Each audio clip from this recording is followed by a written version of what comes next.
To clean your fish tank filter, let's define the word cleaning. Cleaning usually means soap, water, sterilization. That's not what we're doing here. Our goal is to just free all the waste that's been trapped in the filter and allow the filter to do what its goal is, to filter the impurities in the water by allowing the bacteria that's growing in your biological filter free access to the water. Remember, all the waste the particulates in the water is going to clog the pores of your filtration. So we want to unclog those pores.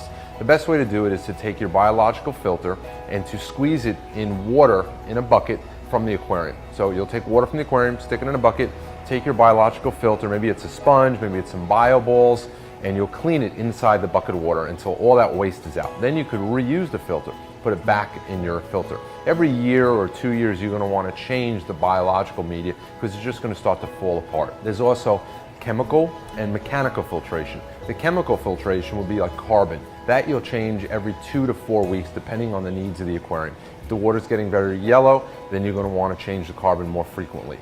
The mechanical filter would be filter floss, a micron sock. That, depending on the stocking densities and how much you feed, would be changed usually every week, 2 weeks, 3 weeks. But the goal again is to always make sure that your filtration system is working properly. You don't want a canister filter to be clogged and the water to be coming out very slowly.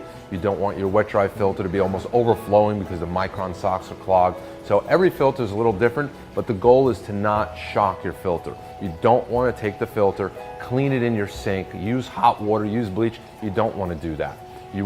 I like to clean the filtration system in water from the aquarium to just remove a lot of the waste and not shock the bacteria. Because remember, bacteria is what's breaking down the waste in the water, the ammonia, the nitrite, into less toxic forms. So you want to minimize shock. It's also good to clean your filtration at different times than when you do your water changes. Because when you're doing water changes and gravel siphoning or sand siphoning, you're removing a lot of the waste, but you're also shocking the system. So the less shock you do to the tank, the better. Remember, we're trying to maintain a good environment. We're not trying to shock it. To clean a freshwater fish tank, when we say cleaning, we probably mean maintaining. You want to clean your tank once a week, every 2 weeks, once a month, depending on how dirty it is, how many fish, how much you feed. Every tank's going to be a little bit different, but the cleaning methods are pretty much the same. The goal of cleaning an aquarium is to get a lot of the waste out of the water with minimal shock to the environment.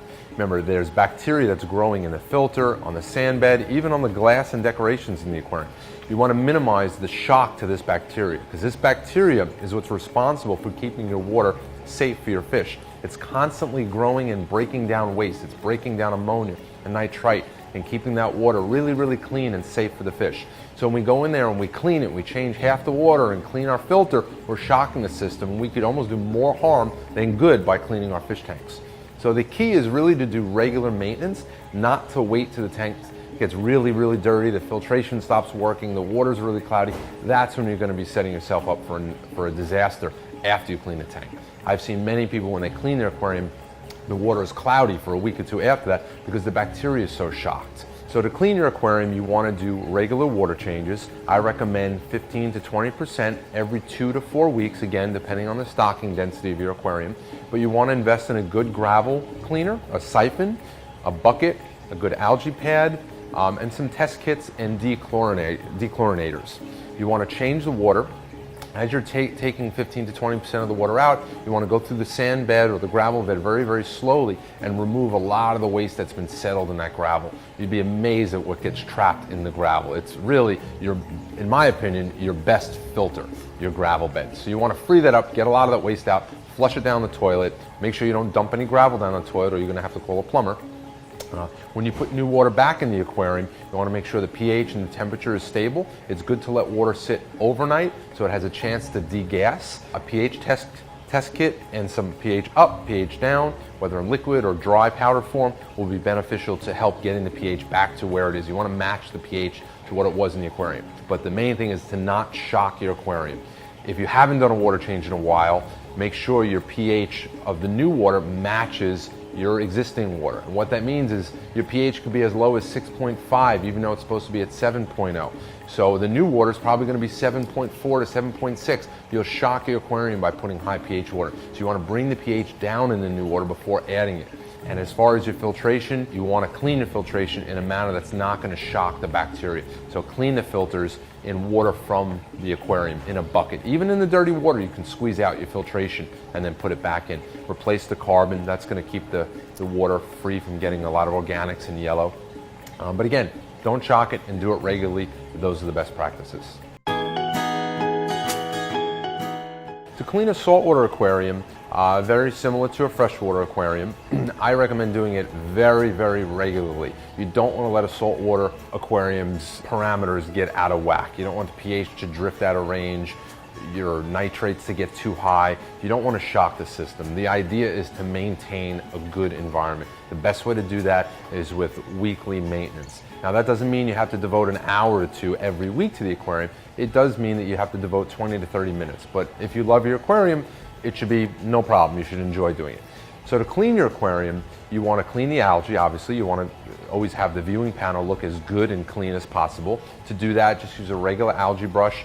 Just be careful if you have an acrylic tank that you don't use one intended for glass, as you will scratch your acrylic. A lot of the cleaning magnets work really good. One goes on the inside, one goes on the outside, and you could run the magnet along the outside of the aquarium without getting your hands dirty, and that cleans the algae off the inside viewing panel. You also, when you do regular water changes, I recommend gravel or sand siphoning to get a lot of the waste and detritus and fecal matter that's been building up in the sand bed. You want to free that, siphon it into a bucket. You could also pull out some of the decorations before you do your water change, as a lot of the waste accumulates under the decorations. And then the decorations themselves, depending on what they are and how they look, some of them can be cleaned too. But you don't want to go overboard. If you're going to do a water change and clean your decorations, I recommend not cleaning your filtration until like a week later. So it's good to do it on a schedule where you do your filtration one week, the water change on the following week. Because the goal is to minimize the shock to the system. Every time you do something to the aquarium, you're shocking the balance of the system. The bacteria that's been growing in there doesn't like to be shocked, and if you shock it too much, it'll result in some die-off, and you could have an ammonia or a nitrite spike a couple of days after you do some aquarium servicing. So keep all those tips in mind, and again, just don't minimize the stress to the aquarium.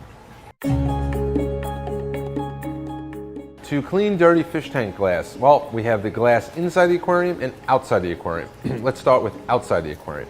You want to use something that's not going to be toxic to the fish. If you're going to use Windex or some kind of spray cleaner, please don't spray it directly on the tank. Even the slightest bit of molecules will find their way into the aquarium and could potentially kill some of the bacteria and harm the fish. So spray it on a towel or a paper towel 10, 12 feet away from the aquarium, and then bring it to the aquarium and clean the glass with that.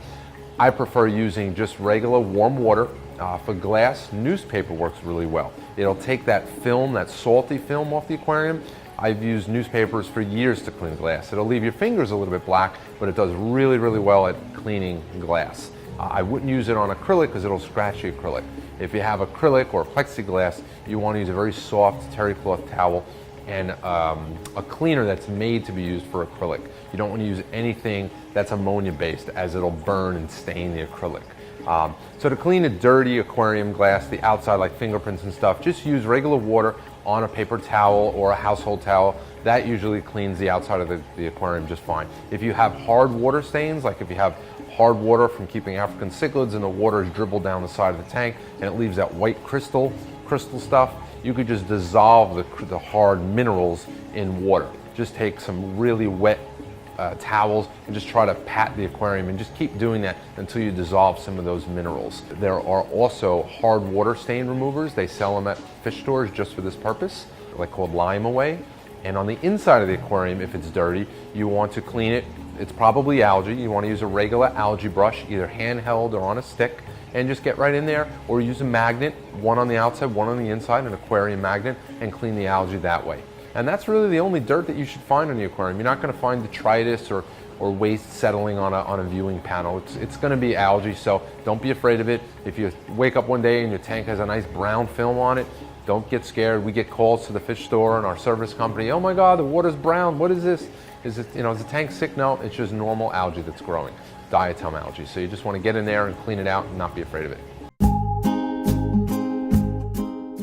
The viewing panel you can clean with a regular aquarium algae sponge. Don't use a sponge from your sink or from CVS or something, as a lot of them have antimicrobial agents and that'll harm your aquarium. So use a regular aquarium sponge. Find out if you have a glass or an acrylic tank and use the appropriate sponge for that.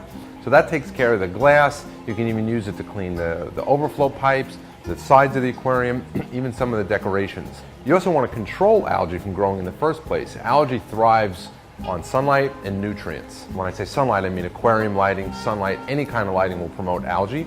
But if your nutrient levels are low, your nitrates and phosphates namely, algae is not going to grow that well. So the main thing to controlling algae, which will result in how you clean it, is to keep your nutrient levels in check.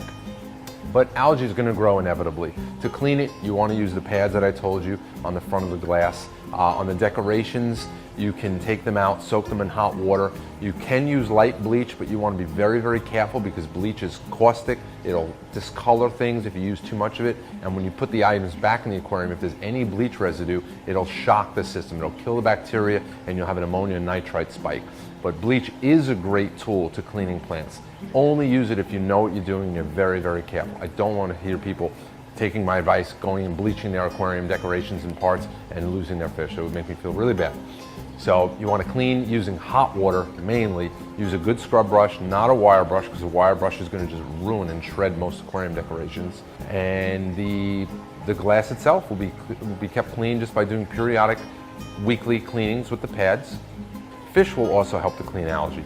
Plecos, autocinclus, algae eaters in freshwater aquariums. Also snails will help to clean the glass and decorations in an aquarium.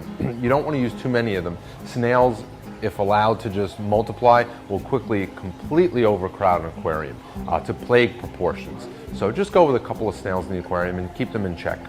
And the fish, just a couple of small fish, plecos, algae eaters, but remember that plecos get really big, so if you have a small tank, maybe go with autocinclus or algae eaters. And if the water chemistry is kept in check, your phosphates and nitrates are kept low, the amount of algae that grows should be able to be kept in check with regular weekly front glass cleanings and the help of these algae eating fish.